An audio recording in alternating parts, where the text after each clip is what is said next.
Hello, আসসালামু আলাইকুম। আশা করি সবাই ভালো আছেন। বন্ধুরা, অনেকটা সাহস নিয়ে নতুন একটা কাজ শুরু করলাম। দোয়া করবেন সবাই যেন আপনাদের জন্য নতুন কিছু উপস্থাপন করতে পারি।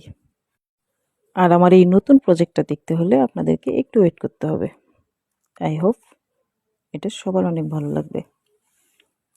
ভালো থাকবেন সবাই। ধন্যবাদ।